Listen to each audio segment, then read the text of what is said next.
Hello, hello, hello. This is Gerald Celente, and we're all very honored and very privileged to be with Judge Andrew Napolitano, or Napolitano, because we're both Napolitanos, and I got two Napolitanos and the real Napolitano here, Judge Napolitano, and of course, to celebrate our being together, a nice cup of espresso to start the day off. Homemade espresso. God Hand bless you. ground. Very different than putting those beans in that machine. It burns them up. But when you grind it by hand, no bitterness. But there is a lot of bitterness going on in the world right now, and particularly in the United States, where once the land of freedom, life, liberty, and the pursuit of happiness has gone into a dictatorial mandates that are being forced upon us. And Judge Napolitano has a new article out, and it'll be out shortly, later tonight. And it begins with, "It is distressing for those of us who believe that the Constitution means what it says to observe the destruction of liberty caused by vaccine mandates." Well, Gerald, you know, the destruction of liberty is on both sides of the aisle here. First of all, it's always a pleasure to be with you, even if you're taunting me with that fresh ground espresso. And here's what I mean. In the same week, President Joe Biden said he plans to sign an executive order. No, he hasn't done this yet, which will direct the Department of Labor to direct the Occupational Health and Safety Administration, commonly called OSHA, really the nose under the camel's tent of the federal government getting into the workplace, but that's another argument for another time, to compel all employers of 100 persons or more to assure that those persons are vaccinated against COVID-19. And if the employer fails to do that, the employer can be fined $14,000 per day per employee. Biden's people made the number up. When they realized from listening to people like you and me and our colleagues that they made the number up, they decided to insert it into legislation. Now, the legislation hasn't passed yet, but if inserted into the legislation, it would permit these cumulative fines, and it would also permit a fine of $700,000 on top of the $14,000 per day per employee for an employer who persistently violates these regulations. So at the same time that Joe Biden said he's going to issue that executive order, which he hasn't done yet, Governor Greg Abbott of Texas, who in my opinion, his heart is in the right place. He's trying to protect the freedom of conscience of those who don't want to be vaccinated. He ordered that no employer may compel vaccinations. So you have one order compelling vaccinations on private property and another order prohibiting vaccinations on private property. They both violate the sanctity of private property. Neither was written by a legislature, by Congress, or by the state legislature. Both were made up by an executive, one Biden, an authoritarian, the other Abbott, his heart in the right place, but he's got to read the Constitution. And now they're both trying to enforce these. So it's a terrible state of affairs. Conservatives are rejoicing in what Governor Abbott did, and they should be lamenting it. Whenever the government puts its ugly hands and its big nose into private property, no one who believes in property rights should rejoice, because the government is only going to go onto private property to compel or to prohibit. Remember what Ronald Reagan once said, the 9 most dangerous words in the English language are, "Hey, I'm from the government. I'm here to help you." The government is never there to help you. The government is there to help themselves. So conservatives should not be rejoicing in what Governor Abbott did, and they should be condemning what President Biden has been trying to do. There's no authority under the Constitution for the government to enter private property to examine the health of employees. There's no authority under the Constitution for the feds or the states to order vaccines of persons. There's no authority under the Constitution for a governor or a president to issue an edict, call it a law, and then use law enforcement to compel compliance. That's just not our system of government. You see, this is why everyone listening should be so thankful that they have a person like you that's an expert in the Constitution speaking about this, because you don't take sides on the issue. So you talk about Abbott. Yeah, what he's doing is that's great for the people, that don't want to get vaccinated, but what he's doing is also in violation of the Constitution. Yes. So rather than saying, oh, he's doing like most will do, you're giving the honest analysis of what's going on. And the total picture is they're robbing us of our rights. Yes. And you mentioned that, what the government is doing.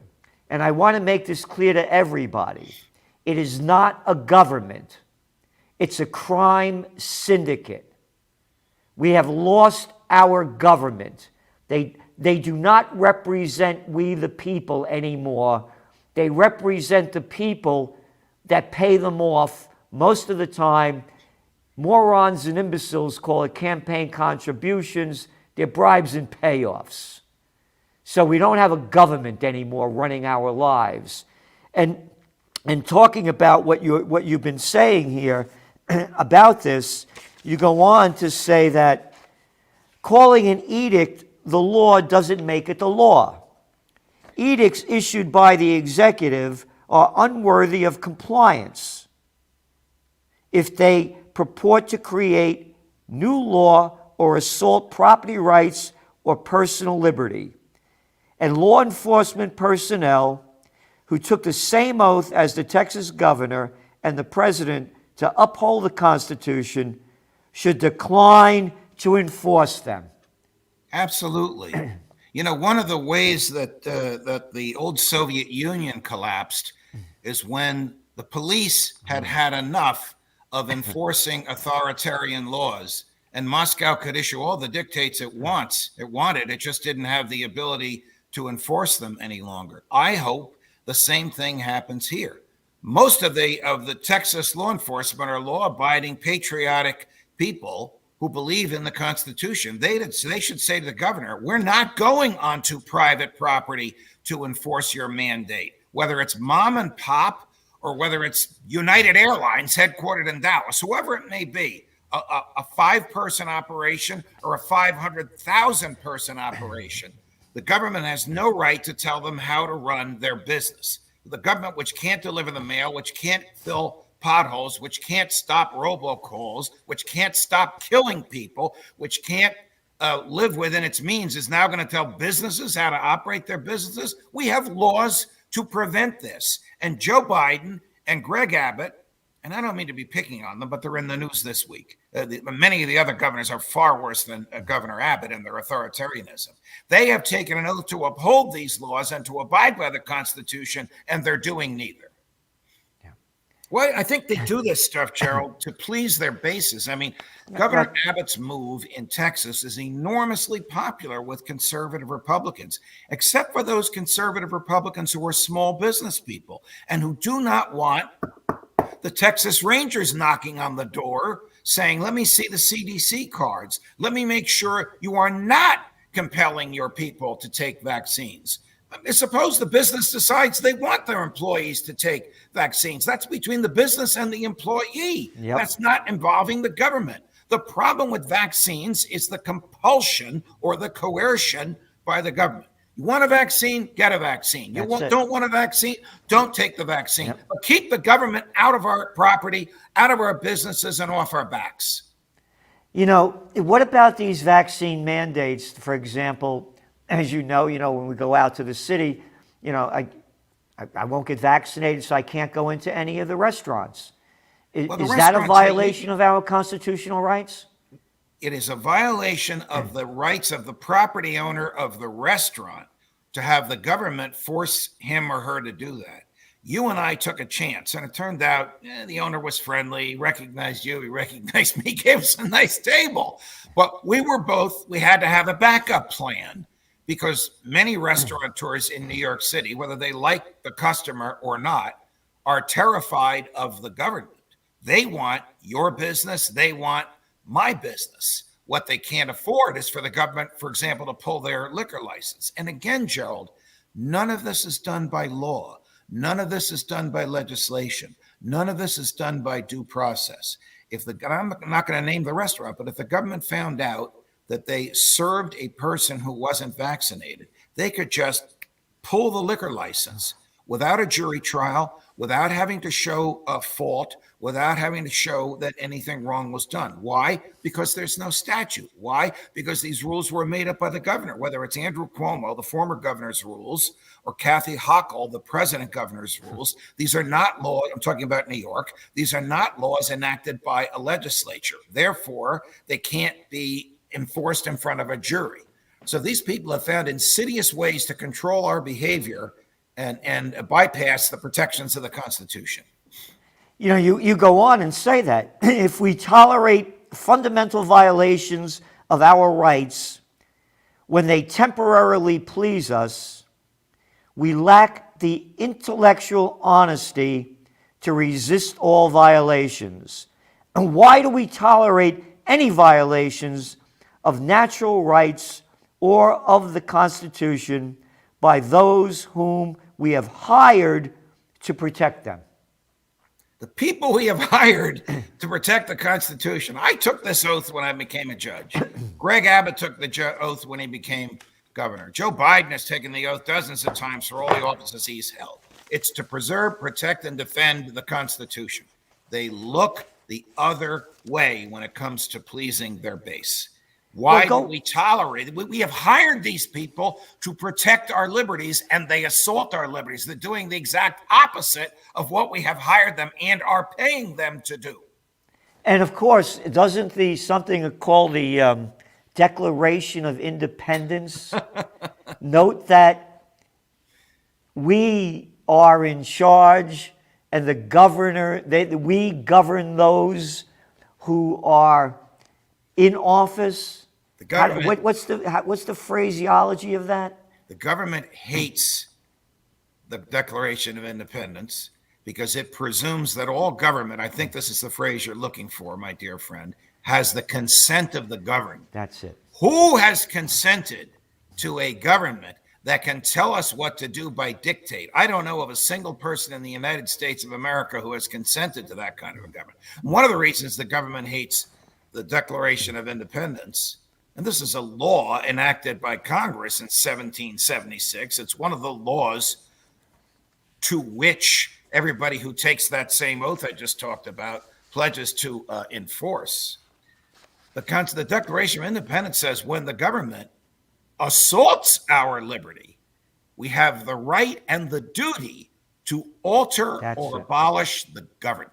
Now, they don't want to hear that. Woodrow Wilson once arrested people for reading that phrase outside of a draft office in Trenton, New Jersey, and they were in jail for months before a judge realized, wait a minute, there's something called the freedom of speech, Mr. President. These people are reading the Declaration and you're putting them in jail. The government hates those Jeffersonian lines because they can't address it. They can't answer why they don't comply with it. But again, going back to the government and the courts, what was that? The Supreme Court just issued a statement about healthcare workers in Maine. Well, the Supreme Court refused to hear a case that, in my opinion, they should hear. Sooner or later, the Supreme Court of the United States is going to have to hear a case or a series of cases on whether, under the Constitution, the states have the authority to compel healthy people to be vaccinated. The law as it stands now is pretty clear that the states don't have that authority. And because the states don't have that authority, because we own our own bodies, we can, as healthy people, as sick people, we can refuse medication. Surely, as healthy people, we can refuse medication. Because the courts have ruled that the states don't have that authority, this is all being done by edict in Maine, in New York, in New Jersey, in Texas, rather than by legislation, because the legislation would be found unconstitutional at the drop of a hat.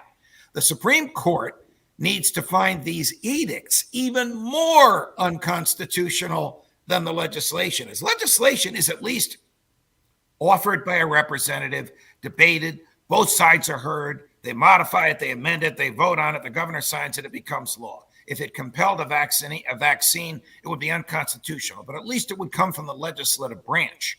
When an executive just issues an edict, there's no debate, there's no amendment, there's no representation. It's just whatever the executive, in this case, a governor or the president, wants. That's not our system. We have the separation of powers in America at the federal and at the state level. Only the legislative branch writes the laws, not the executive branch. I hope the Supreme Court will take a case like the Maine case, which was brought by public employees who are being forced against their will to take vaccines or to lose their jobs.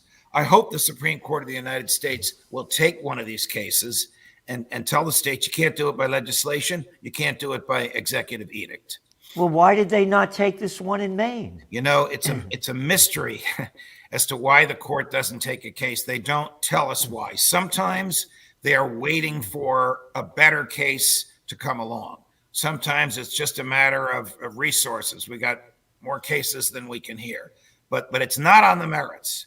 So the Maine people will suffer because the MAINE, the people in Maine will suffer because the court didn't take the case. But this is not a ruling on the law. Another case will come along that they will take, and hopefully it will alleviate the assault on personal liberty.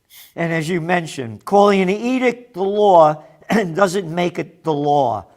Edicts issued by the executive are unworthy of compliance if they purport to create new law or assault property rights or personal liberty. Well, that's what all these edicts do. You know, there's an old one-liner I threw in there.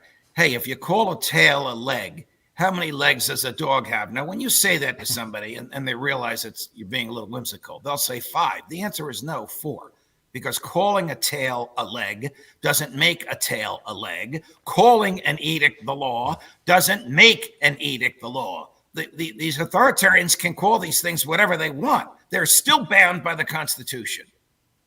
You know, there's another issue here as well as I see it, and that is, if we have the cover of this week's Trends Journal, it's very clear. God and nature versus man and science. Who's your God? We are not allowed anymore to say that nature is our God. Science has become the God. That is the God that we must obey. Didn't man create science? You know, how about all you women out there? Remember how they pushed that estrogen on you and told you to take it, and anybody that came out and said it was wrong? Oh, yeah, you were how dare you say that? Thalidomide was great for you. Keep taking more of it. All of these allotropic drugs that they pump on the media, on these TV stations, not one of them. There's no allotropic drug that cures a chronic degenerative disease. How about natural healing? How about taking what nature has given us to No, how dare you, you conspiracy theorist. Nature doesn't count anymore. Only science does. It's very distressing to hear that kind of argument out of the mouths, in the case of Dr. Fauci, the highest paid federal official in the land. You know, again, people whom we have hired to protect our freedom using their positions that we have given them. Again, there's no consent to the governed here, Gerald, to destroy our freedom. And in what you're talking about, to mislead us, materially mislead us, not only to prevent us from curing ourselves or curing yourself however you want. You own your own body. You can do what you want to your own body. Do what you want. But trying to silence those of us who suggest you can cure and heal and take care of your own body. That's just reprehensible. That violates the First Amendment. That is the camel's nose, the federal government's nose under the tent of free speech and personal liberty. You know, I don't know if you know this. This is the first book I worked on, Natural Healing. I didn't write it. I worked on it. I was a doctor. My former wife was dying of, they were going to take out her intestines and her anus. She was 27 years old. She had ulcerative colitis. And this is going back into the late 70s. And I started finding out about natural healing. Chiropractors are way ahead of everybody else. Matter of fact, they sued the AMA because of the AMA's lies against them, and they won a federal case on it. Anyway, she got totally healed by natural healing the intestines with food and vitamins. And anyway, so I know a little bit about this, and I have an honorary doctorate from the National University of Health Sciences. Not one word in all the media about getting in good shape. Doesn't exist anymore. Nobody talks about it. And when you look at the shape of the people that are dying from the virus, these are only facts. According to the CDC, 78% of the people hospitalized are either obese or type 2 diabetics. 94% of the people that have died of the virus had 2.6 pre-existing comorbidities. According to the CDC, 498 people from the ages of 1 to 19 had died of the virus from May of 2020 to September, I believe, of 2021. Out of 75 million people over the course of all, that's no number at all. Right. It's infinitesimal. So, but yet they're forcing all these young people to get vaccinated. I don't know. I don't know how this ends, Gerald, because I mean, we had this conversation 18 months ago, and it would have been similar, except it's worse. It's worse today. And and again, I don't want to pick on Greg Abbott. I've known him for years, and I have a lot of respect for him. He's overcome tremendous disability and difficulty in his own life, and much of what he does in Texas, I agree with. But when a conservative Republican, in the name of freedom, is willing to invade property rights and is cheered on for doing it, that's the world turned upside down. Yep. Here, again, as I said, it's a crime syndicate. This is from, of all places, Jeff Bezos' Washington Post. Headline: in secret vaccine contracts with government, Pfizer took hard line in push for profits, report says. Wow. They're drug dealers. Morons and imbeciles call them big pharma. You know, by the way we're talking about Fauci and Cuomo, you know, two Italians. If these guys were Jewish and we were calling them out like this, you know, they'd be calling us anti-Semites. Well, we're not anti-Semites. I know, I'm just saying. Yeah, and we're certainly not anti-Italians. This is obviously a double standard. I know, but I'm just making the point. When you go after somebody, if their name, if it was Komowitz or Fauci-Schwitz or something, we'd be calling anti-Semites for calling these clowns out. These disgusting human beings that have robbed us of our freedom. Well, anybody who in government robs people of freedom needs to be called out. That's the point of that article, which you were kind enough to quote from, which comes out at midnight tonight, called, in most places, sometimes the venue changes the title, Who Writes the Laws? Do governors or do legislatures? Does the president or does the Congress?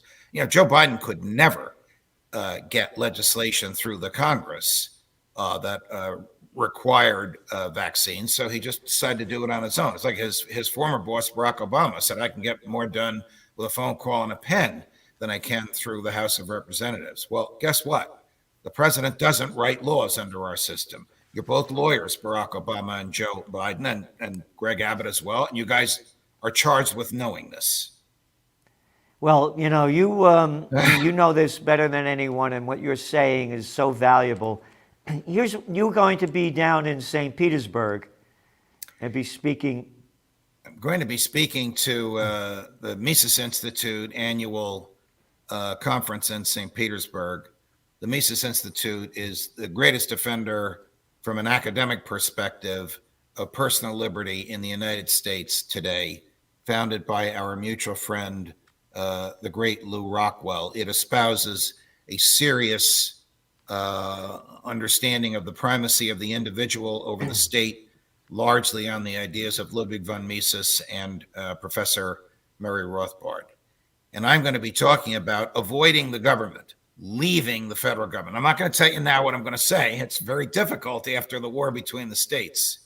But there are constitutional procedures that can be applied to stem the flow of power going to Washington and turn it around so power comes back to the states and to individuals. The states are no saints, as we know from what Texas is doing.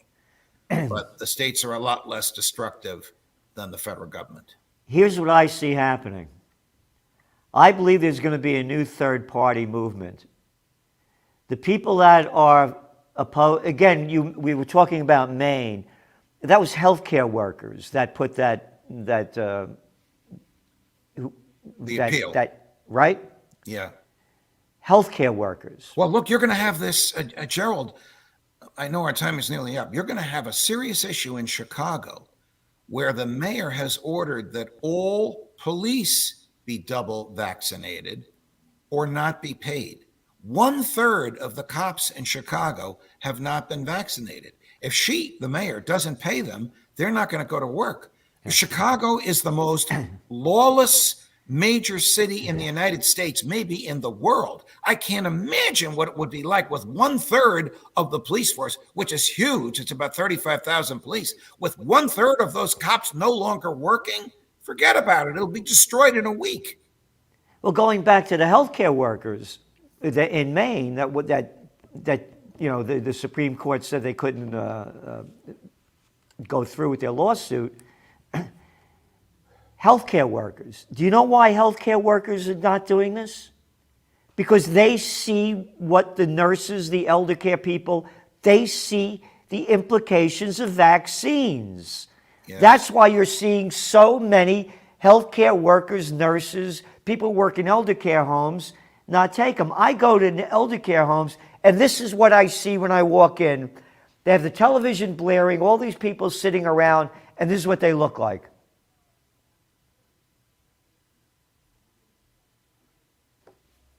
No life in them. They have seen the vaccine, and that's why they don't want to take it. This is going to be big, and like you said, with the police, I believe there's going to be a real new third-party movement. And these are the people that are going to be behind it. Anti-vax, anti-tax, anti-immigration, and anti-establishment. Anti-big government. Look, when you call the police and they don't come because they're not working because the mayor won't let them work, there's going to be a sort of a revolution. There's going to be a revolution. There's going to be a revolution. And we want it to be a peaceful one. Yes. So thank you very much, Paisano, Judge Andrew Napolitano, Gerald, the Napolitano. I love you. Until next week, my dear friend. Mwah. Ciao, ciao. Back at you.